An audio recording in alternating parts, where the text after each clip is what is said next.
Hello, Drunk Theology fans. Good to be with you today. It's travel day. Yay! And I'm here, and I told you I'm going to have a very special guest for us today, and it is Shell Bells. Hello, hello. Yep, that's my wife, Shelly, and she's got a lot to say, so I'm just going to shut up. Because I got to drive. I'm getting old, and I can't do too many things at once. But how's everything, Shelly? Good. We were just talking a few minutes ago about anxieties. Oh, yeah. You know, and how they can manipulate and control things in our life. You know, but we need to keep those things under control. You know, because if not, then you lose out on the things of life. Yeah. You know, the good things of life, you know, like us traveling to go see the grandbabies.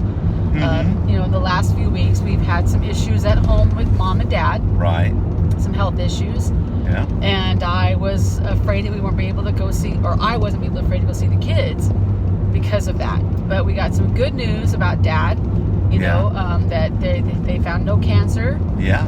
So that's wonderful. Mm-hmm. And I'm just praising the Lord for that one. That's right.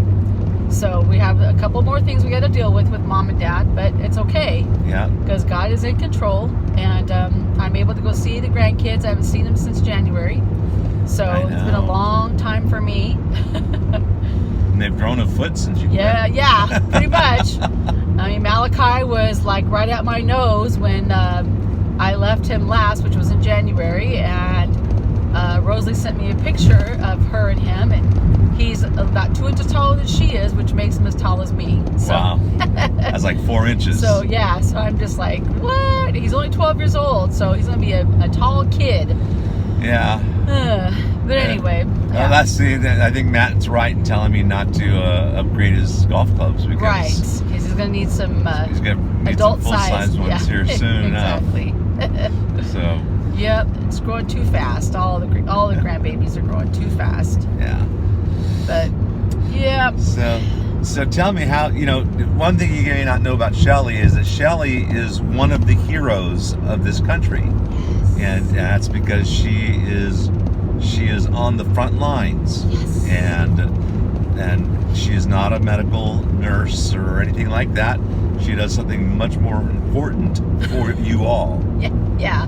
And she makes sure that you get all of your food. Toilet paper. And toilet paper at the right price. That's right. At Costco. That's right. So that's a plug for Costco. Yep. Hopefully they'll appreciate it. And no, they don't give discounts to employees. No, we don't. Because my brother doesn't believe that. It's but true. It's true. It is true. I get a free membership, but I do not get any discounts of any kind. Yeah. So how is COVID at Costco? It's getting the COVID life. Well, you know, you and I have shared a lot of things about. I have my opinions about wearing the masks. Yeah. And you know, the whole thing. When it first started, people were like paranoid and social distancing like crazy.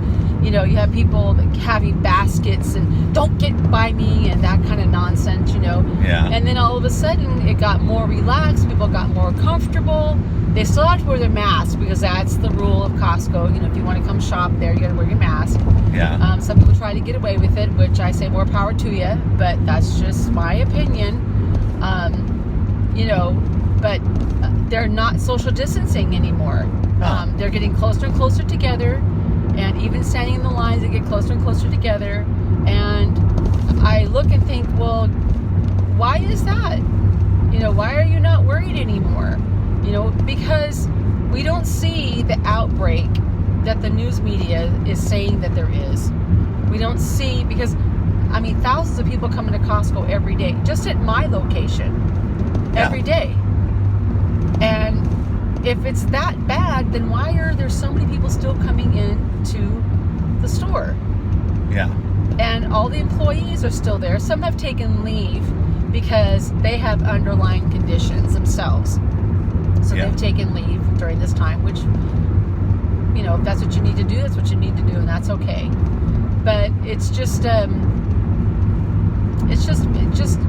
bizarre how the reaction is, because some people get very upset. In fact, I wear a mask. Let me see if I can get it. Here it is. So this is what I wear to work. I put my little shield on just like this. I don't wear like the cover. Yeah, I want to show. Why don't you yeah. Yeah, see it? It's clear. It goes over my glasses. I can boil it to clean it. Use alcohol wipe, what have you. And I've had people tell me that I'm not protected because I don't have a face mask on. And I go give them the rundown of why I don't wear the face mask. Because it does affect your pH balance. It does affect your immune system. It does affect your bloodstream. It affects a lot of things. So I don't want to get sick wearing a mask. Yeah. So I wear the shield. And when I first brought Plus, it... Matt says it saves you from your halitosis. Yes, this is true. Thank you for sharing. However, you gotta love your kids because Jesus said so. So, but what was I gonna say? No. Something about the mask. It protects you. Yeah, get the whole rundown. Right. If I had it my way, I would not wear one at all, like I said. But it is what it is. I love my job, so I got to comply to what Costco's requirement of me. Yeah. And then I have people come up to me and just rip me in two about not wearing the proper shield or mask, while their mask is under their nose. And they're not protected. So just, whatever. And the thing is if you're that paranoid and that scared and nervous about the COVID, why are you at Costco? Yeah. When there are door counts every half hour in the 300s. Right. Every half hour there's over 300 people in our store. Wow. And that's just them coming in the door. We're not counting how many are going out the door. So yeah, don't come to a place that's super crowded if you're that nervous about getting COVID or being around people who have it. Right. No, that's it's crazy. There's people are being controlled. That's the bottom line. Yeah. And they don't realize it. They are so filled with fear. And that's the thing. Who was it? Gosh, it was the other day, and it was from an unexpected source, but just nailed it perfectly, saying that the right amount of fear and misinformation, people will do anything, and desperation. Desperation, amount of fear and desperation. The government can make people do anything. Yeah, desperation causes fear. Fear. Yeah. Fear. It was that comedy in Cars. Yeah, comedian in Cars. Yep, there was that Noah, or I think his name is Noah. I don't remember. But he's a comedian from South Africa, and he's he's on the liberal side. I mean, I understand that, but he also lived in apartheid from the time he was a child, so he knows what it is to be controlled. Yes. And and that was, and he goes, and Jerry Seinfeld was just saying, hey, I can't imagine why do people do this? And he said, if you create enough fear and desperation, you can get people to do anything. Yep. And Jerry was like, you're right. That's the way you control, because he couldn't go certain places because he was mixed. Yeah. And so his mother had to lie and say that she was the maid of her actual husband, so that she could go home. Right. Because they couldn't be together because they were committing a crime. Yeah, basically. by being interracially married. And she would tell, and people would ask her where, they would ask her, when did she have her son? And she would say, he's not my son, because if she admitted that she was his son, she would be arrested. Yeah. So she would say, oh, this is a neighbor's child, and I'm taking care of him. Yeah. I mean, it's amazing. But you see, it's the same idea, and what we're finding now is, how that everything is being controlled and controlling us. I thought about this the other day, and it's not far-fetched because it's the idea, it's the mentality. The mark of the beast. The mask isn't the mark of the beast, but the spirit behind it is, in the way that it's being implemented in many places. Mm-hmm. You say, how so? Because the thing about the mark of the beast is that you cannot buy or sell unless you have the mark. Mm-hmm. Well, you can't go and buy at a bunch of stores unless you've got the mask. You got the mask, you can come in and buy. You don't have it? You see, it's an incremental shaping of our society, a shaping of our mind, what we're willing to accept. That's what it is to when finally the mark of the beast does happen. People don't see that kind of stuff because why?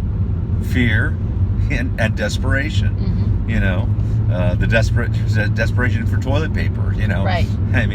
I've got a roll in the trunk because we're on Interstate 40 in the middle of the desert, and you never know. Something might happen. You're desperate. Right. That's right.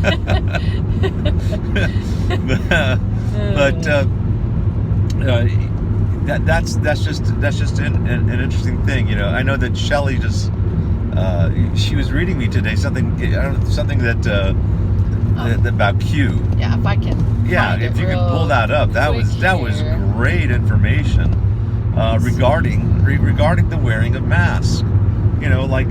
I think I've shared this before. It bears repeating.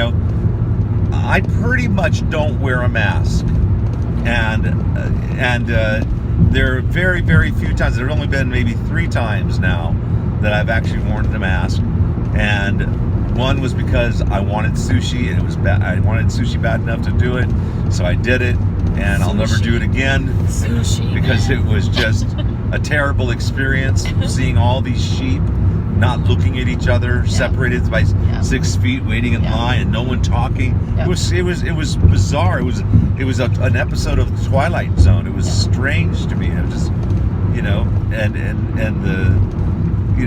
the second time I did it just out of respect for the owner of my car wash, because he's been very kind to me, and usually, most of the time I don't wear the mask, but this last time I did, just out of respect for him, just a tip of the hat to him, and he was appreciative, and just today, but it's because we had to go use the bathroom, and so it's like, okay, well, but other than that, I just don't go anywhere that a mask is required. You can choose to be that way, but what's funny is that even by not wearing a mask, I'm still being controlled. And it's interesting from this list, because some of these things, even though I'm not wearing the mask, kind of even apply to me. Go ahead and read the list. So it says here, social distance removes affection. Masks remove happiness. Stay at home removes unity. Waiting in lines removes free will. Mandatory testing removes liberty. MSM removes truth. Censorship removes opinion. And it says, notice a pattern. It's about control over you. But what I found interesting on this, though, it's like, if you think about it, a lot of, like, especially our generation, we look at the young people and they're on their phones constantly. We hear, oh, so-and-so broke up with so-and-so over the phone. Like, texted that person, right, and broke up with them. They didn't even talk to them. They didn't even look them in the eye. They didn't do any of that. Can you imagine, when we were dating and you proposed to me over the phone, texting me, hey, you want to marry me? I'd be like, excuse me, but no. I don't know. I think if I did that, you would have been like, wow, you must be from outer space. I would definitely said no. But the social distance. What power of the devil is this? This phone is talking to me. This phone is talking. Yeah. What? Anyway. But the affection that's there, if you're social distancing, you're not affectionate. Right. So like if someone gets sick or someone dies, oh, that's too bad. I'm going to put it on social media. My mom died today. Because you're not affectionate. You're not close to that person. Right. Then the mask themselves, like I've had comments of other people telling me, I love your mask or your face shield. Right. I can see your smile. Yeah. They always compliment my smile. Yeah. And it's like, because if I smile, you're going to smile too. Right. If I laugh, then you're going to laugh with me. Yeah. Usually. Yeah. Unless I'm laughing at you, then, Yeah. But anyway, it's that way. I don't know. Even when you laugh at me, I laugh. But the thing is, it's you see that person's face, you see their expression, you see that they're sad, you see that they're mad, you see all the things that they're expressing, like annoying. You're annoying me or whatever it is, but you see the expression. Or right now, you don't see that expression. All you see is the eye. And I can't tell what you're doing. I mean, usually I can see if you're smiling or not, but I can't tell if you're cussing at me or what, or if you're saying nice things to me. I can't hear you, and I can't see your lips moving. Yeah. And then to stay at home, that's separation. And once again, it's separating yourself from other people. So there's no unity that's there. Well, so if you're battling, something, and I'm over here, I can't fight with you, or I can't encourage you. Yeah. Just to give you a hug or whatever, to say it's going to be okay, because we have to stay at home. We're separated. Yeah. Yeah. And that separation, and this is I'm sure we'll probably get into it, but in the church. See, the church, we're supposed to gather together because there's more power. We're 2 or 3 gathered in His name. He's in the midst, right? Yeah. So, and if one can cast 1,000 to flight, 2, how many more demons can we cast away if we're united together as a body? Right. But see, if I'm at home watching watching my church, and I'm putting my hand out to pray, and I'm not saying that that's bad, but when you're coming together, when there's this unity together, and you're all together in the same building, there's such a power and such a unity and such a love that's there. It can overcome things. But see, they don't want that. Yeah, they don't want that. They don't want that. Because then they can control you more. Right, and you don't get to talk with each other and share what's going on. Yep, exactly. They want that division. It's kind of funny because, and I get it. Because I'm sure there will be pastors and ministers. I'm sure even my own, in my denomination, they'll be critical of that. What you just said. Yeah. It's not the same. Yeah. But it's not the same. It's not the same. I mean, we used to laugh, especially I know in people in the Assemblies of God, ministers in the Assemblies of God. We used to scoff at the huckster evangelist who was on television and would say, just put your hand on the screen and touch my hand, and we would say, what an abomination, what a faker, what a horrible huckster, how could people give their money to them? And now we're doing it. We're doing the same thing. So it's either good or it's not. Yeah. And I'm going to tell you right now, it's not. It's not good. There is something about having a point of contact, laying on hands, like when Michelle and I first got in the car.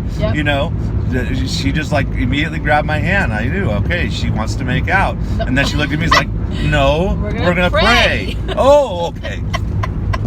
My bad. Yeah. So, but there's something about that point of contact. That's right. It just increases faith. And That's 2 or more are gathered together in my name. That's right. There am I in the midst of them. That's right.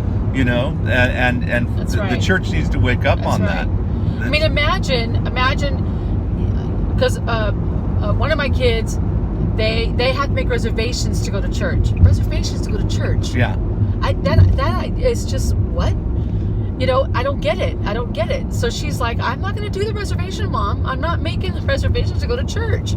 And there are people that are out there that struggle week to week, and they face really hard battles week to week, whether it be family sicknesses or you have anxieties or whatever it is, you're just having a bad financial situations, whatever it is. Yeah.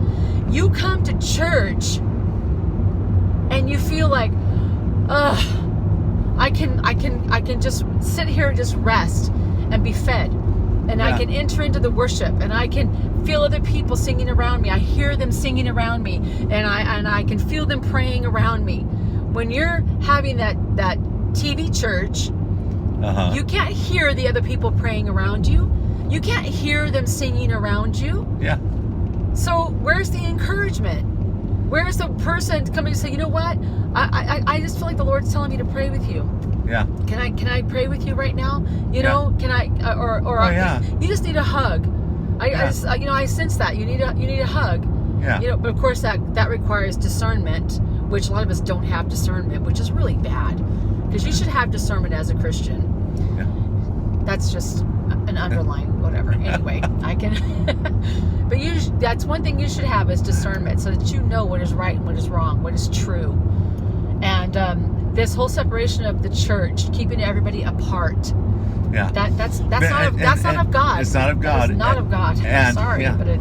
And even just families now, because like Emperor Newsom, you know, our governor, said yesterday, and I mean, and it's like, I don't know if it was a slip of the tongue, but he didn't correct himself.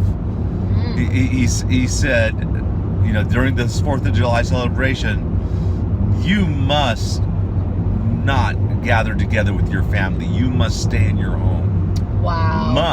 You must. You know. Huh. You know, and it was like, wow.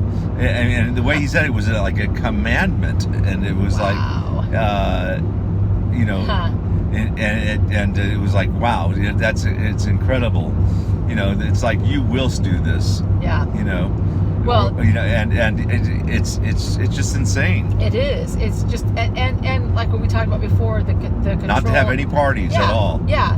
You know, from what I see yesterday, people buying stuff, I think they're going to have family over. Yeah. And I say, more power to you. Right. More power to you. If you feel more comfortable like that, and if you feel like, I know my family and I know that we're safe, you know, that no one has the COVID, then you know what? Good. Gather together. Encourage one another. Mm-hmm. You know, show each other you love each other. There's nothing wrong with that. That's right. And to come together, not to get on your phone and, hey, you know, love ya. You know, I'll see you later. Or when this all over in 4 months, maybe. Yeah. I mean, the way things are going right now, it's like we're going to open up. And as soon as, you know, and it's like, I hate to be political in all of this, but, you know, we're supposed to pray for our president, whoever our president is. Yeah. Like when President Obama was president, I prayed for him. Yeah. President Bush, the same thing. Ronald Reagan, going all the way back, as far as I can go back. You know, praying for our president, our leaders. Yeah. And with President Trump the same. And the other day, you know, here he was talking about, and even the news media was talking about how the economy is starting to roll back again. We're starting to come back pretty strong. We're opening up places. We're doing this and that. And no sooner than he said that, the very same day, our governor shut everything back down again. Yep. The very same day. Yeah. How is that? Why is that? I don't understand, because it's just, they're politicizing this everything. Epidemic or pandemic. People, and people are falling into that. And I don't know. It just, there's so many things that a good friend of mine that works at Costco, I'm not going to say who this person is, but we have really good talks about the pandemic, about the church, about political things. And there's a lot of things that are going on behind the curtains, as it were, that will come out soon. Yeah. And things will be exposed, and people will be exposed. And we're going to be blown away by it. People will be blown away by it. I won't be shocked. But I think that other people are going to be shocked, and they're going to be like, oh my gosh, that's really happening. It's like, yeah, it is. Yeah. You know. Did you finish reading that list? I did. I read the whole list. Oh, okay. But I didn't break it down to every, like you know, the mandating or the. All right, the so you wanted to focus on the gathering together. Yeah. And then the waiting in lines. Yeah. Like in Russia, when we were kids, you know, we would hear, like in Russia, you know, that they had to wait in line for hours for bread. for Yeah. bread. And people are doing that now here. We're waiting Yeah. in line for hours. People breaking into people's cars because I see toilet paper in your car. That happened at my store. Yeah. Someone put their toilet paper out in their car, and then they came back in to get other things. And when they went back out to the car, someone had broke into it and took their toilet paper, stole Yeah. their toilet paper. Seriously? Wow. That's ridiculous. Yeah. But that's the paranoid. That's the panic. Mhm. You know, that's the fear. Yeah. And now we're starting to panic buy again. We see it again, the uprise again, the last week and a half. Yeah. And it's not because of 4th of July coming up. This started last week, and people started coming in trying to buy 3 and 4 things of toilet paper. And it's like, nope, you still can't. You got to buy just one. You know, and because I think if people would turn the media off, Yeah. we'd be okay. Right. But because the media, and it's all media, Yeah. it's all media now. You know, I'm really disappointed in certain media, but there's all media, it seems like now, on TV, that they're all jumping on the pandemic bandwagon. They're Yeah. jumping on the wear the mask bandwagon. They're all, you know, because this COVID is out of control. Yeah. You know, they tried it when my dad went in the hospital. They told him, you have to be tested for COVID before we send you to the 4th floor to get this procedure done. And he says, no, I don't. I have my rights. And they said, no, actually, you do. We cannot take you to the 4th floor. And he said, you mean to tell me you're going to deny me medical treatment unless I get this COVID test? And he started to tell them, he said, I know the way things are. If you guys give me the COVID test and I test positive, for some weird reason I die, you're going to put me down as dying as the COVID. And I don't have COVID, so you're not going to test me. And they fought him on it, and he stood his ground and said no. They eventually put him on the 4th floor, Yeah. and they did the procedure. So, Yeah. and he was telling you guys get X amount of money, you get this. The doctor stood there, no, that's not true. That's not. And the thing is, this is while we were in the emergency, I saw nurse after nurse after nurse walking in the hospital with no mask on, Right. none. Yeah. And they put the mask on when their shift started.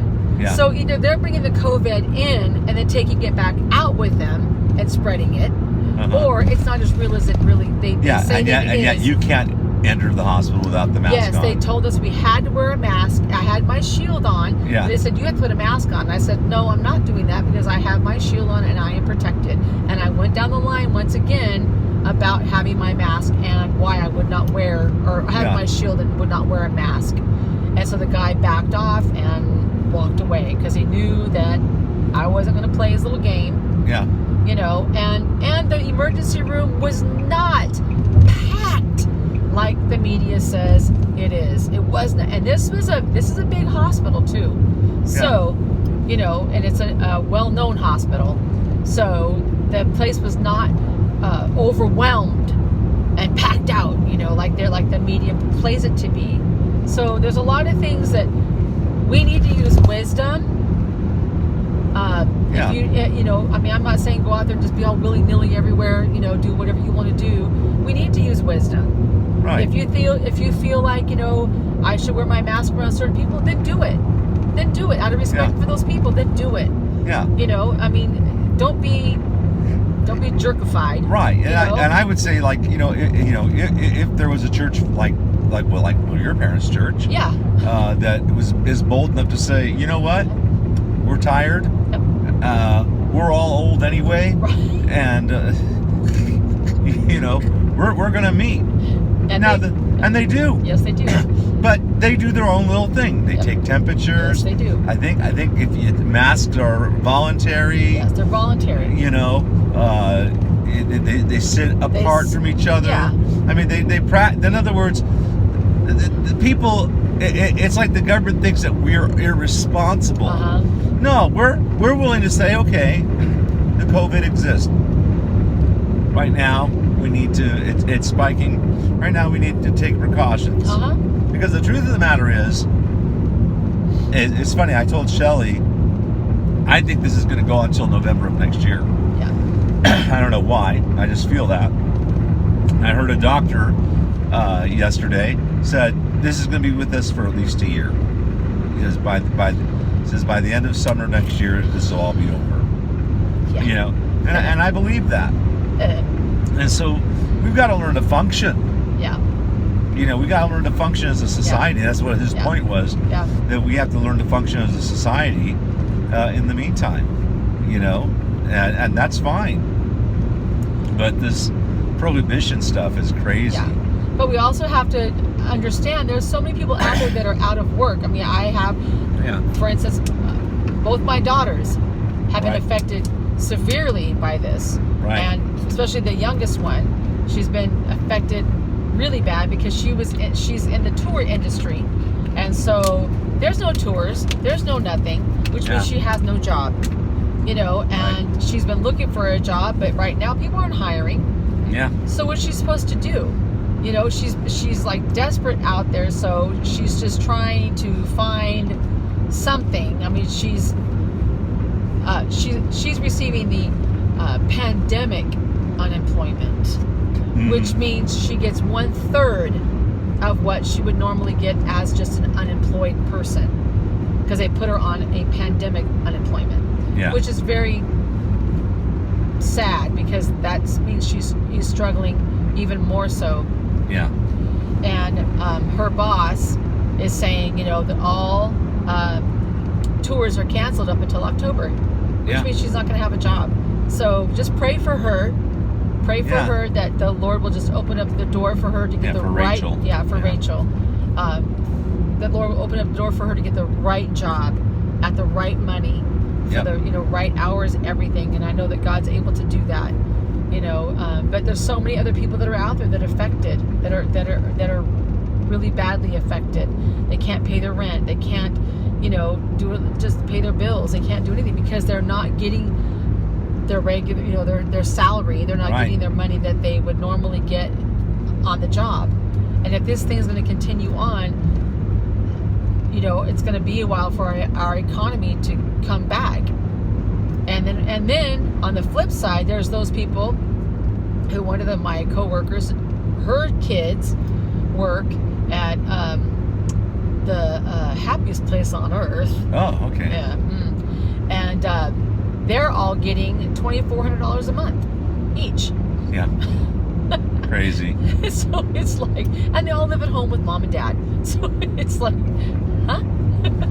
Yeah. But it is what it is, and we don't know when that place is going to open up. But anyway, yeah, so be mindful of others, be prayerful of our nation, pray for our leadership because they need guidance. Yeah. And also pray for people's eyes to be opened, that they can see Christ, that He is in control. Yeah. And He is for us, and He is not against us. He wants us to succeed. He wants us to walk in health and to walk in peace. That's what He wants for us. And we need to just continue in that. Yeah. Amen. Yeah. Amen. All right. Well, Shell Bells, thank you for joining me today on this episode. You're welcome. And we're still about 58 miles out from our destination, or 61 miles, 58 minutes away. Yeah. So we're excited. We're going to see the grandkids. We're going to see Matt and Rosalie, and we're going to see Buddy. That's Buddy. the dog. Yeah, that's the dog. That's the grand dog. The grand dog. Yeah. So, all right, guys. God bless you. Be safe. Shalom. All right, shalom.